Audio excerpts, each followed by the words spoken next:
Hi అండి, అందరికీ నమస్తే. ఈరోజు మనం మంచి రుచికరంగా వెల్లిపాయ కారం కాలీఫ్లవర్ వేపుడు తయారు చేసుకుందాము.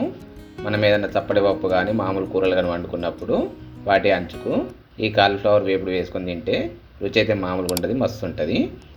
మీరు కూడా మీ ఇంట్లో ఒకసారి ఈ వెల్లిపాయ కారం కాలీఫ్లవర్ వేపుడు తయారు చేసుకొని చూడుర్రి. ఇక ఇక్కడ నేను వీడియోలో చూపిస్తున్నట్లు మంచి తెల్లగా శుభ్రంగా ఉన్నటువంటి ఒక కాలీఫ్లవర్ని తీసుకున్నా. ఇక ఇప్పుడు దీన్ని చిన్న చిన్న ముక్కలా కట్ చేసుకొని పక్కకు పెట్టుకుంటున్నా. ఇక ఇప్పుడు ఒక మిక్సర్ గ్రైండర్లో ఒక 10 వెల్లిపాయలు, చెంచాడు ధనియాలు, పావు చెంచాడు జీలకర్ర, ఒక చెంచాడు కారము, రుచికి సరిపడినంత ఉప్పు, చిన్న అల్లం ముక్క వేసుకొని వీటన్నిటిని కొంచెం కచ్చపచ్చ గ్రైండ్ పట్టుకొని పక్కకు పెట్టుకోవాలి. ఇక ఇప్పుడు స్టవ్ మీద ఒక నీళ్ళ గిన్నె పెట్టుకొని దానిలో నీళ్లు వేడైనాక చిటికెడంత పసుపు, కొంచెం నిమ్మరసం పిండుకొని మనం కట్ చేసి పెట్టుకున్న కాలీఫ్లవర్ ముక్కలను ఈ వేడి నీటిలో వేసుకొని ఒక 2 నిమిషాల పాటు వేడి నీటిలో ఉడకనియాలి. ఆ నిమ్మరసం వాసనకు కాలీఫ్లవర్ లోపల ఉన్న పురుగులు బయటకు వస్తాయి. వేడి నీటి వలన అవి బయటకు వచ్చి చనిపోతాయి. అప్పుడు మనకు కాలీఫ్లవర్ మంచి శుభ్రంగా ఉంటుంది. ఇక 2 నిమిషాలు అయినాక ఈ కాలీఫ్లవర్ ముక్కలను తీసి కొద్దిసేపు పక్కకు పెట్టుకోవాలి.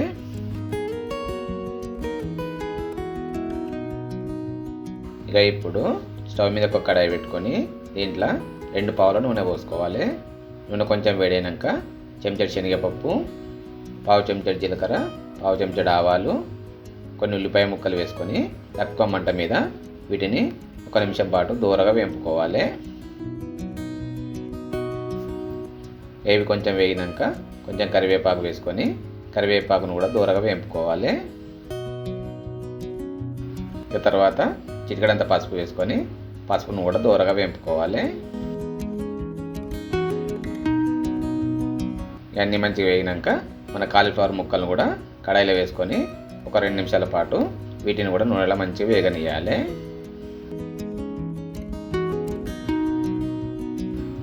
కాలీఫ్లవర్ కూడా వేగినాక మనం గ్రైండ్ పట్టుకున్న వెల్లిపాయ కారంను కూడా కడాయిలో వేసుకోవాలి.